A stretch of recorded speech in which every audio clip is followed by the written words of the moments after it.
Good evening. Welcome to another rendering of Cliff's office, which on previous videos I've shared.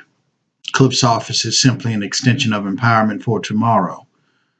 This evening we'll be dealing with white supremacy distractions, particularly with respect to voting. This is going to be one of those damn videos. I'm going to try to stay on task and keep my emotions, I guess, in check. I don't want my passion and love for my people to spill over and come across as I'm some angry idiot. But this is one of those topics, quite frankly. After 400 and something years, Black America continues to not think critically about voting, the Voting Rights Act, and so forth. As you can see in the title, white supremacy distractions, voting rights. After 400 and something years, we still can't grasp the fact that we are being distracted. Now, I mentioned in a previous video with respect to white supremacy and some of its ideology tenets. They love to diffuse, deflect, and distract.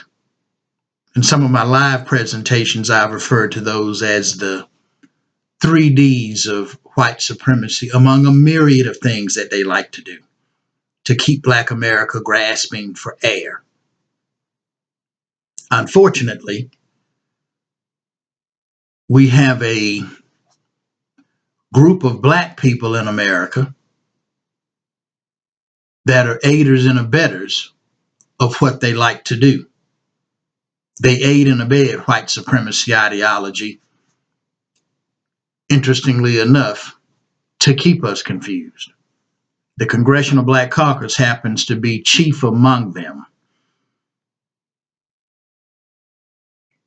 And like I've said on almost every video, I trust there's some Black men out here with respect to Empowerment for Tomorrow, understanding that that platform I developed several years ago at its foundational core is for 14 through 19 years of age, Black males only. And if a male stakeholder, if the biological father isn't present, I can only hope and trust that Black men, male stakeholders, mentors, an older father, an older brother, whatever stake you have in the young man's life in that particular age window, I trust you have got him listening to Cliff's office. Planting the seeds in that particular generation behind us will lend itself to Black empowerment, and quite frankly, it may be the only hope we have in moving Black America forward. A lot of us in my age window, none of this is going to take a split second. However, we don't need to go through another 400 and something years just to have a seat at the table. I believe I'm paraphrasing something that Negro surrogate Roland Martin said several years ago on one of his platforms. That's ridiculously pathetic. It's not going to take overnight, but we don't need it. But we don't need to take all day about the damn thing either. And our young men need to get a grasp on this. Now, let's look at distraction. What is a distraction? As my manner is, I like defining some things as I go into some of these topic learning assessments on Cliff's office. Distraction. The definition of a distraction is something that takes your attention away from something on which you should be focused.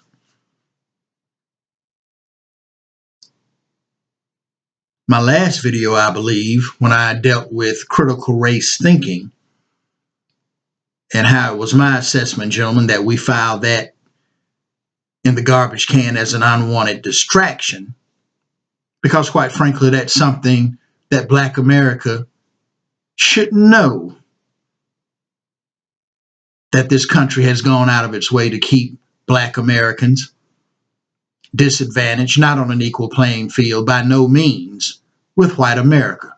And they've done it in every practically outlier of society: education, finances, criminal justice, social constructs, you name it. They've done it and continue to do it. That was a distraction, because this critical race theory is gaining all of this type of steam and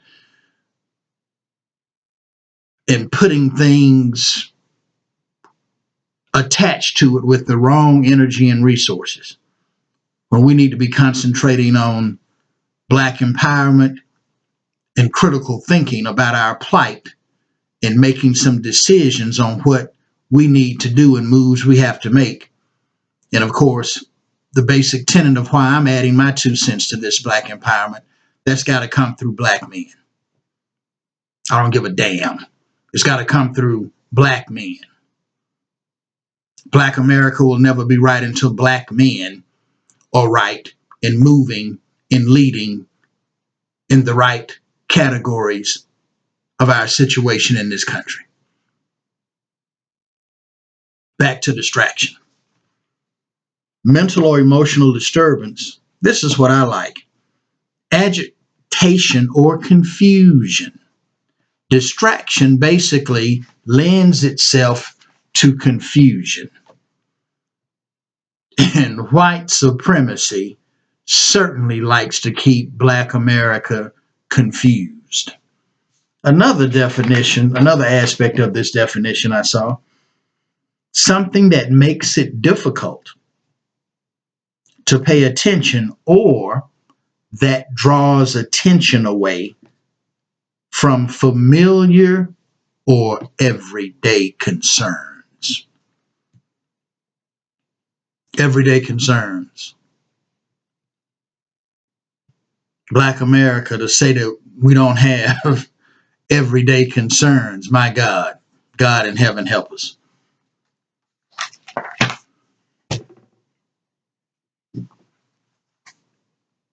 A little backdrop of history pertaining to voting. Black men got the right to vote in 1870. Now, if we understand and know history, which a lot of us should, we know that we, as Black Americans, our ancestry was emancipated by Abraham Lincoln in 1865 through a series of ratifications, through amendments and so forth.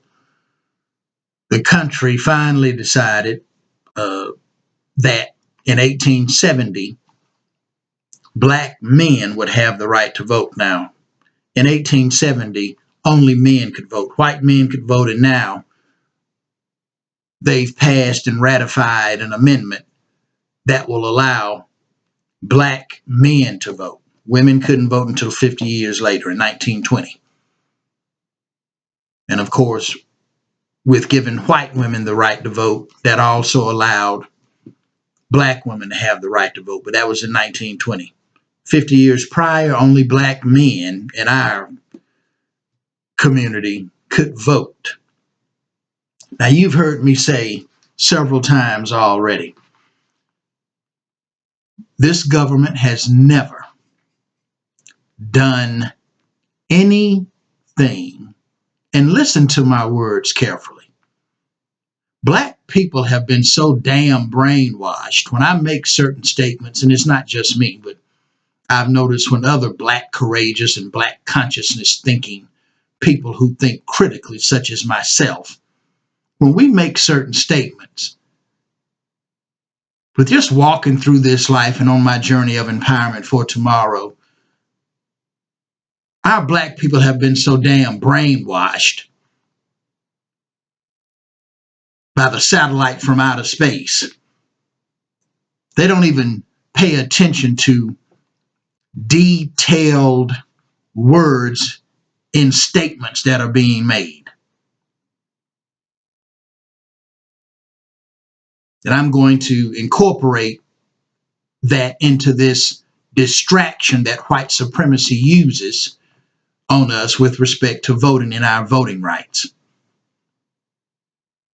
Now, damn it, this country has never done a damn thing for black people specifically to lend itself to black empowerment. I think I said in a previous video, capitalize the word never, put it in bold print, 10-story exclamation points running from here in Charlotte all the way to Los Angeles, California. Black men, this country has never done a damn thing for black America with a true motive of heart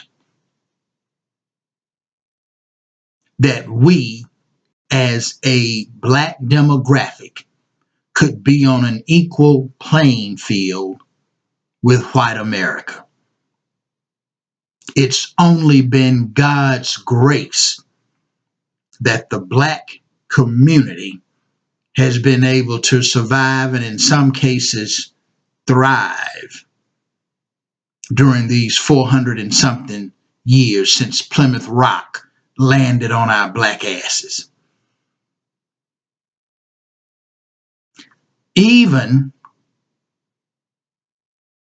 Abraham Lincoln, who is credited with emancipating slaves, emancipating our ancestors in 1865, there's been more than enough documentation that I've looked at and researched and read on, and some of you may be familiar with, that it wasn't Abraham Lincoln's motive of heart as to emancipate human beings under the yoke of chattel slavery as a primary. Abraham Lincoln, for lack of a better word, realized he had bigger fish to fry with respect to the United States, even on the world stage. Now, when we think about this country back in the 17 and 1800s, we may not necessarily think about looking at America through the lens of international affairs on a global scale, where we now see practically no matter what the sovereign ideology of any country is, financially, everyone's somewhat connected. The internet has done an unbelievable paradigm shift with that, with respect to just global economics. But even back then in the 1800s, during Abraham Lincoln's administration, he realized, even though he had no motive or intention to put black men and women on an equal footing socially, educationally, or anything else with white America, make no mistake about that, the bigger fish to fry was that we cannot have the country ripped apart internally because of the southern states wanting to continue to promote slavery, northern states and abolitionists against slavery. We can't have two Americas. So let me get to doing what I need to do and emancipate these people and get that thing out of here so we can keep the country forged together, because we've got other things we've got to deal with from an industrial situation as well as things that we're dealing with even back then with potential issues with other European nations. See, one of the things some of us need to understand, black people, black men, even when we think white America is doing something out of a true benevolent heart for black people, chances are it's always going to default to something that's going to benefit them first and foremost. Make no mistake about that. And it's important, unfortunately, even at the ripe old age of 14, that our young black males understand that. I've mentioned before, the country has never been for you. It's never been for black people or anyone else outside of white men. The country's, at its inception, at its core, was designed and developed for white men only, at the hierarchy of everything, and everybody else is just visiting. Even during that Reconstruction period from 1865 to 1870 or so, your northern states, remember, as a lot of us may recall, slaves were always trying to escape. Harriet Tubman, part of that in history, in getting slaves over the Mason-Dixon line, over into free territory. But in doing most of this I remember from history, but in doing some of my research like I like to do and make sure I'm on point with some things before I do some of these videos and these topic learning assessments, just what I read the other day and this evening before putting this video together, more than enough documentation showing where even the northern states, you can be free black men, black women when you escape from the South, but they had no intentions of having black people vote. And isn't that just like America? When you hear black people in this black courageous, black empowerment community talk about how our ancestors built this country.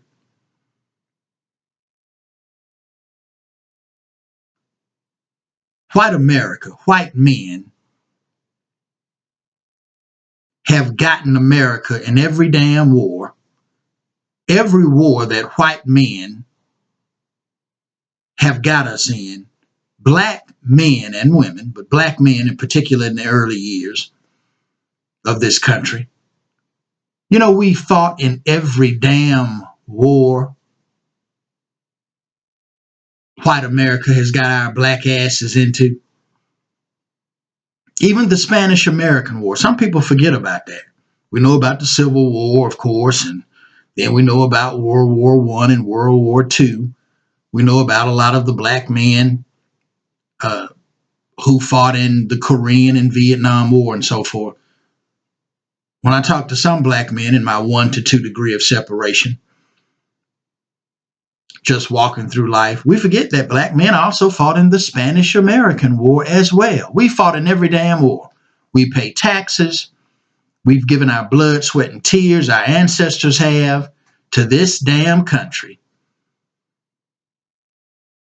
Pay taxes and every damn thing else. But white America has made damn sure, yeah, you do what you need to do and do what we tell you to do. But don't ever think you're going to be on an equal footing as white daddy.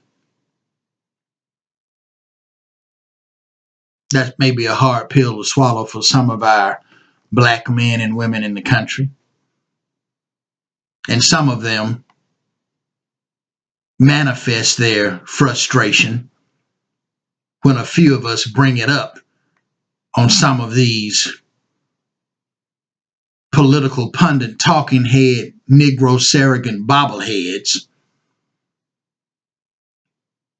who want to ride on this kumbaya ticket and everything's okay and black folk can pull themselves up by their own bootstraps. It's only God's grace that has allowed black men and women to have any type of success. Now, this distraction relating to voting. Several months ago now, and I think it was with respect to the George Floyd verdict, where Chauvin was found guilty on all counts. And remember, the judge in that case made it quite clear before the trial even started, everything is going to be centered around second degree. If that video didn't show first degree murder, I don't know what the hell to tell you. But anyway, he was found guilty on all 3 counts under a second degree menu. But President Obama, chiming in on the success of that verdict, and we know damn well we should have had guilty verdicts for a slew of unarmed black men and women murdered, killed by police officers. But anyway, there was an article that President Obama was involved in. I'm not going to pull it up, but I remember reading just the title of the article, where President Obama was advocating on the tail end of the George Floyd. See, America? Keep marching. Keep speaking up. And by all means, keep voting. Of course, him being a politician first and foremost, he would say that. Now, I've pointed out that in 1870, history has told us that black men got the right to vote. Later on, of course, in 1920, women would have the right to vote, including black women. And we've got some black people in America. See, America did something for us. And yet there's commentary after commentary. They did it for political gains and political reasons as well. And even up to present day, we have a lot of black people in this country, 7 out of 10, who don't think critically about a damn thing in the first place. Don't even realize that we get nothing for our vote. Now, again, pay attention, particularly you young black men, and listen. Throw out the emotional bullshit that so many black people will say. You'll hear them on these radio shows, programs, and so forth. I think I've heard Steve Harvey say, our ancestors died for the right to vote. If I could get in a damn time machine and go back to slavery and talk to some slaves. Yeah, my name is Cliff Murray. I'm from 150 to 200 years in the future. By the way, we've actually had a black president, and black people have been freed, believe it or not. But our voting, we're still voting and not getting anything for our vote. I'm willing to bet my damn dollar, as Don Cornelius used to say on Soul Train, ending his Soul Train episode, bet your last money it's going to be a stone game. I bet your last damn money I'd have a slave back in the day say, well, why would they do that? That's stupid. Jeremiah, who are you talking to? I'm talking from a man from the future. And apparently we're going to be freed, and we even had a black president. But apparently we got some stupid black folk in the future too. Thank you. Thank you. You can get on back on your time machine and go on back into the future. damn, there's a lot of stupid black folk in the future. He would be right. White supremacy being aided and abetted by these black bobbleheads love to bring up that emotional bullshit about our ancestors dying for the right to vote.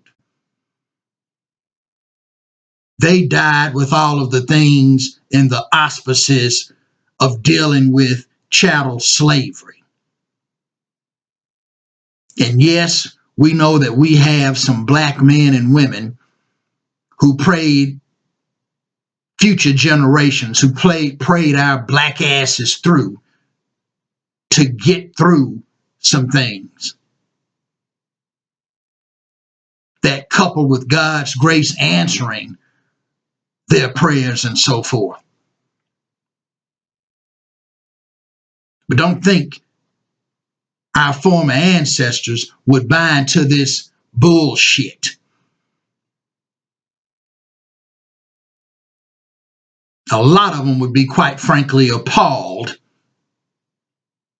at the so-called gains we may have made.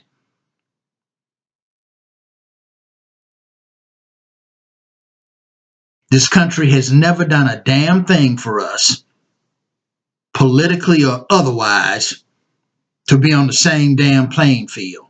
And what they've done masterfully is promote a narrative. Black people have never really had any power whatsoever in this country, in any outlier. But President Obama and even prior presidents to him have always fostered this fucking narrative that we have power in voting.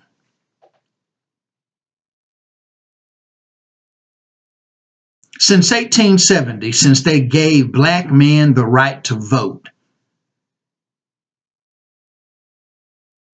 leading up to the so-called milestone history-making event in 1965, I believe, where we got the Voting Rights Act passed under Lyndon B. Johnson.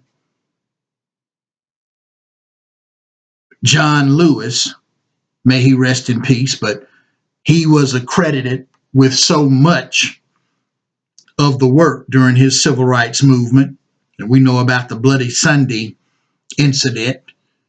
We should know on the Edmund Pettus Bridge and all of that mess that occurred down in Alabama. But again, misplaced energy and resources. I've talked about that before. And currently they're thinking about renaming another Voting Rights Act and calling it the John Lewis Voting Rights Act, which in so many deals with Black America, that'll be another pacifier.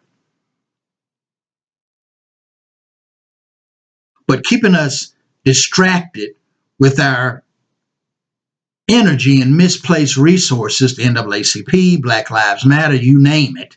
You name any type of black civil rights or civil organization. Voting, voting, voting.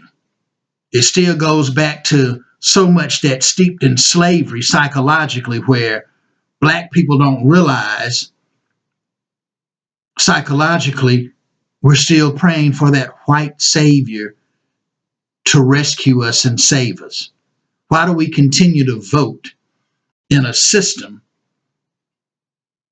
that our oppressors run and control? The only reason they need, and young men, you need to be paying attention to me. Yeah, but my older pay attention to me.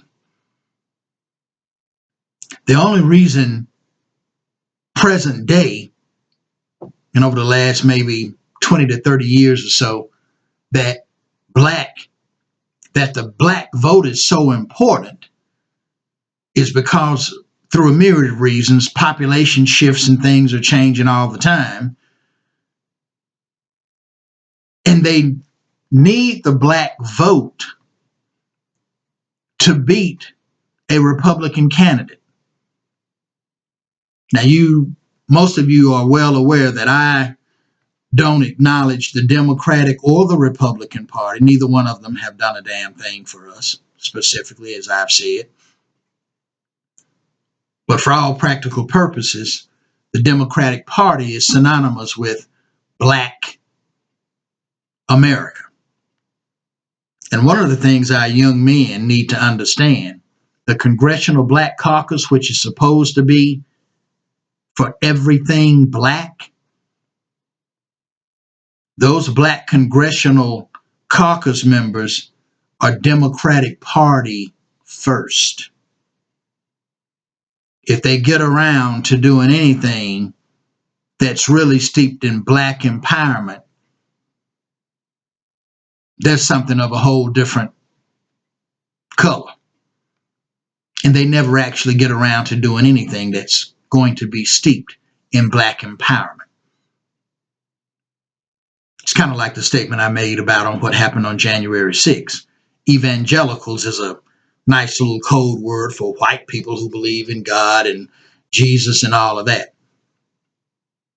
I didn't need to see it, but if some of you black folk haven't realized by now that these evangelicals are white supremacists first, a lot of them, and evangelical second, I don't know what to tell you, black ass.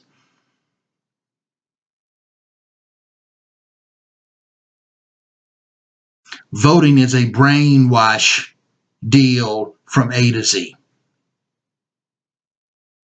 The transition period between November and January, where a president, we vote in November, we know who the president's going to be, and then he will be sworn in on the inauguration in January. Well, during that transition period,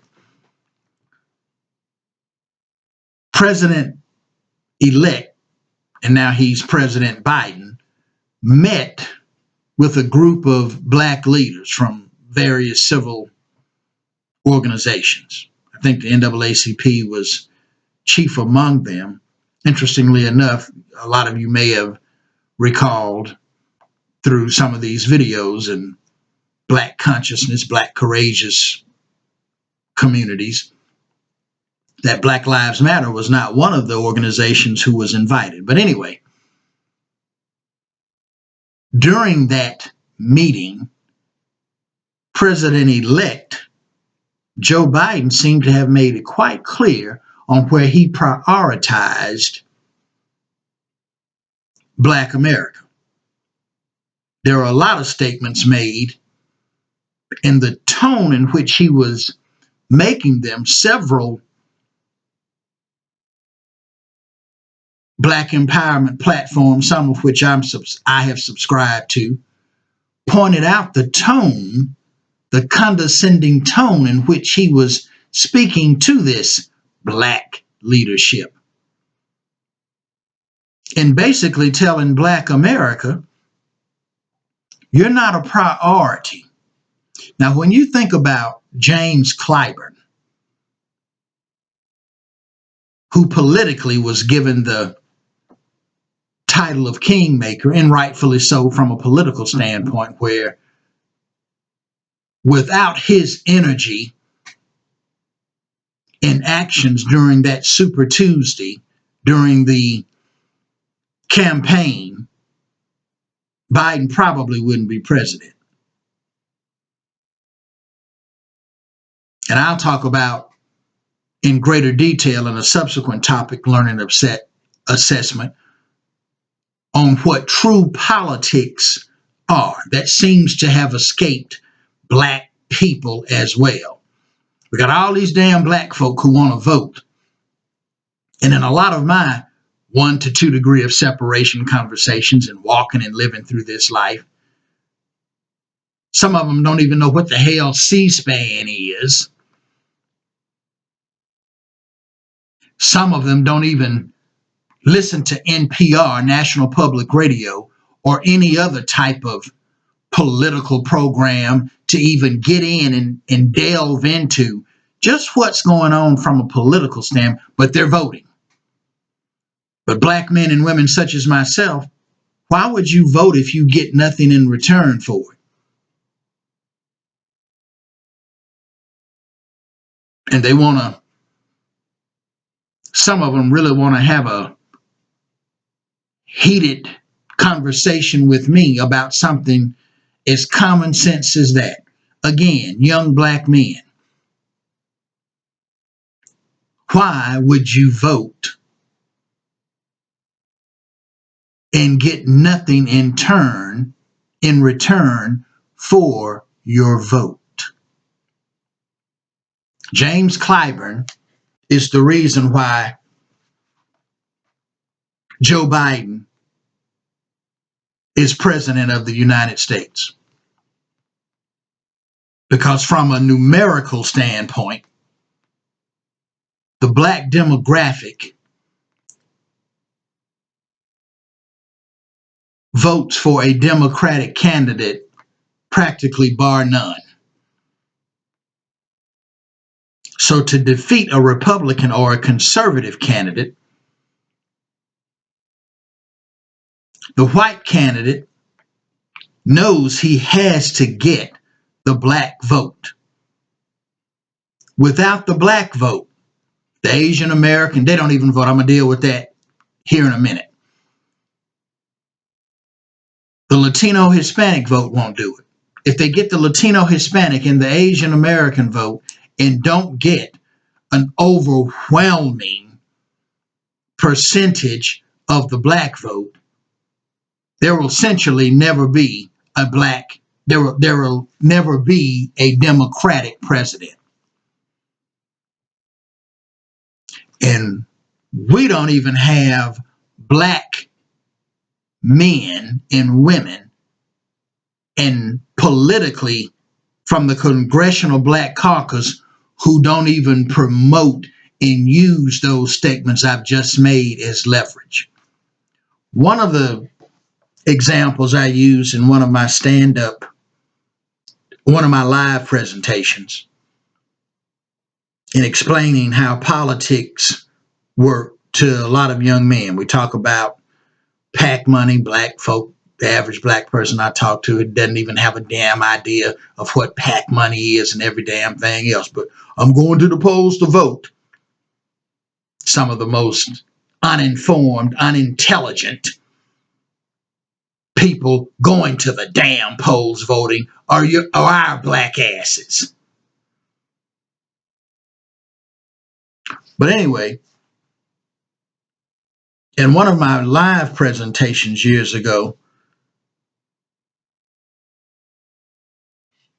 I went through this candidate. I represent Black America. This is a check for 150, 200 million, I don't know, $300 million. The black community, though we are not producers by any stretch of the imagination, we consume like hell. And so many financial gurus have, even since the 60s and 70s, have put the black American demographic as anywhere ranked from one of the 9th to the 13th largest economies in the world, just black people from America alone, based on our spending power. And I think we're close to $2 trillion currently. But anyway, we've got 250, $300 million that we would love to give to a candidate. My goodness, $200 million, $300 million, that would handle your advertising campaign and then some. But not so fast, candidate. We've got some lawyers who want to draw up some things you need to be particularly concerned with if you want this $300 million.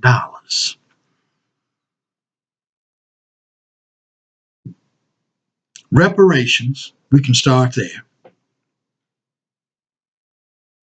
Abraham Lincoln did try to pull off a reparations move with the 40 acres and a mule. Of course, he was assassinated, and his successor diffused all of that. So, because that would lend itself to Black America having some sense of wealth seeds planted to help move through future generations. And of course, white America can't possibly allow that. But anyway, you want this $250, $300 million, which would go more than a long way in your advertising campaign, because running for president is quite expensive. But we've got some things you need to do and sign as a Bill of Rights, so to speak, between us and you. We want reparations. We want criminal justice reform, education reform, and a host of other things that we've put together. Candidate. By the way, these town hall meetings that you're going to be going to and conducting throughout the campaign trail, these talking points better be damn discussed on the campaign trail. We will have Black men and women following you throughout your campaign journey at these town hall meetings to where we will be in the audience asking particular questions specifically for Black America. We know that you have people in these audiences that you vet and screen to ask certain questions about certain things at these damn town hall meetings anyway. Well, we're going to be present to ask questions, and you will point to said Black person in the town hall meeting to ask the question, because these talking points that we want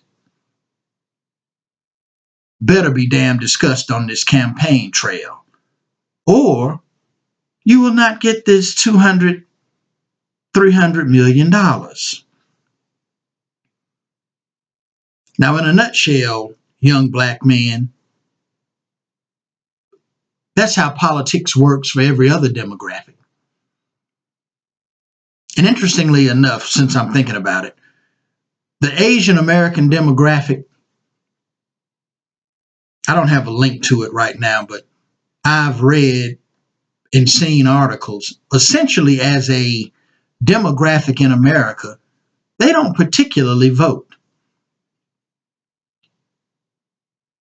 And yet, I will show you in a subsequent topic learning assessment a Pareto chart and various things where demographics fall into wealth accruement. The Asian American is second only to white America with access and availability to wealth. Black America is dead last. The Latino Hispanic community has surpassed us. So how does a demographic like the Asian American community, which historically doesn't vote at the local level, municipality, gubernatorial, which is to say governor and so forth, let alone the president. And if you stop and think about it, out of all these years, we've watched CNN and Fox News, and probably for the first time in history, when we saw that, hey, this brother Obama, he might actually win. Jesse Jackson may have paved the way, and some other Black people have run for president before. But this time, it's looking like this brother may win here.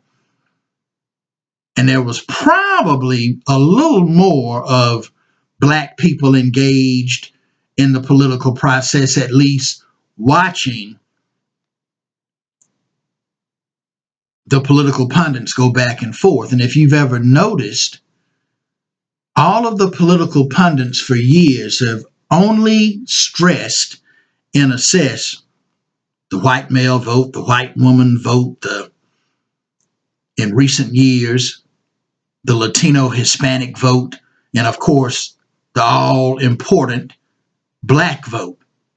If you stop and think about it, you've never seen or heard for years the importance, even from these political pundit bobblehead shows, them putting an emphasis on how the Asian American vote could just swing a candidate's position from left to right overnight. It's essentially like the Asian American voter doesn't exist primarily because unless things have changed drastically, the Asian American demographic for years barely made up 2 to maybe 3% of the nation's population to start with. I'll look that up and follow that up later when I get into a greater detail topic learning assessment on politics. But the point I'm making is the Asian American demographic who essentially doesn't vote is second only to white America in wealth accruement. And one of the things I noticed on Biden's, they called it a congressional address, but for all practical purposes, it looked like a State of the Union address where every president that's ever lived will address situations going on in America. They'll talk about jobs, the military. They'll give an assessment on international affairs and so forth. That's essentially what Biden did. And one of the things that had me irritated was when Biden brought up during his first congressional, which I might as well call State of the Union, his congressional address. If any of you saw that, of course, he acknowledged, look behind me, I've got a black vice president, female, sitting next to a female Speaker of the House, which has never been the case before. And then he went on to talk about how the Senate, the Congress, passed the anti-hate bill for Asian Americans. And if you've ever watched these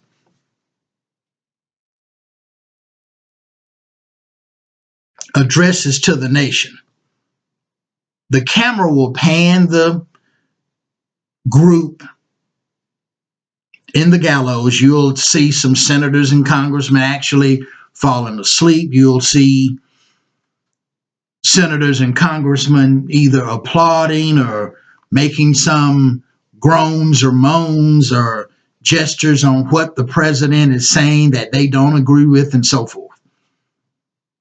Well, when Biden talked about the passage, almost unanimous passage, of the anti-Asian American hate bill, when the camera panned, I noticed congressional Black caucus members jumping up and down and applauding like Black folk had gotten reparations. There are practically no Asian American representatives. There might be a few, but I noticed when he made that statement and the camera panned, If I'm not mistaken, the first 2 or 3 people it went to were actually black congressional caucus members who were clapping like crazy.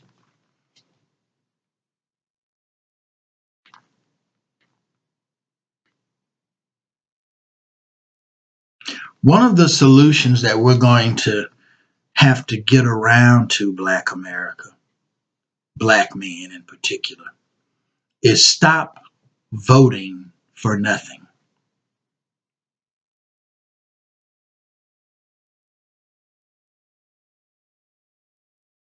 One of the things I and some other people have brought up long before I was born concerning this matter have been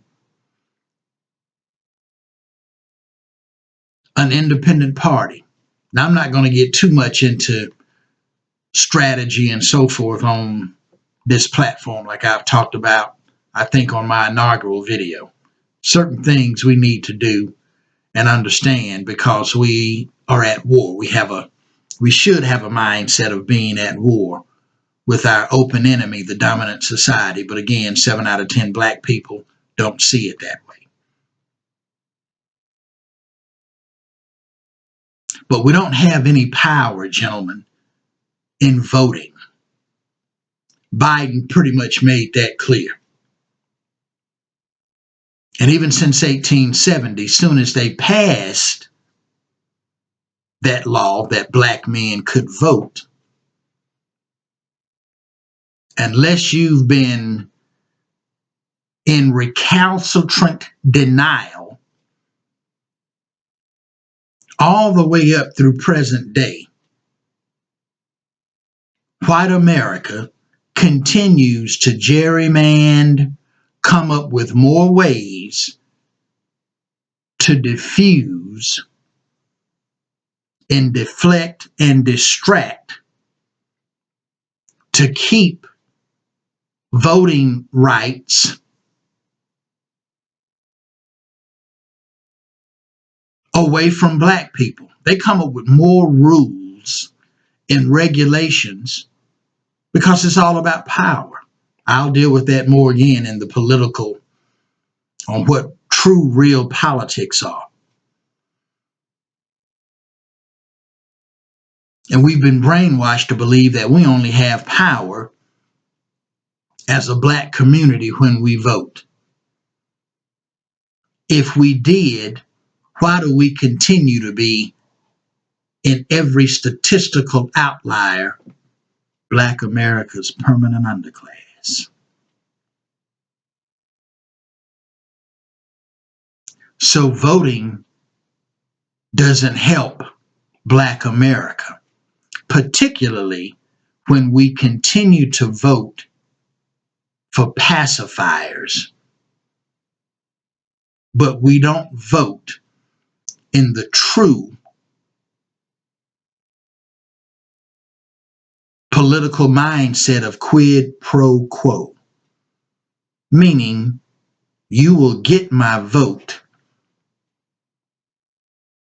because you're going to give me something tangible and substantive in return.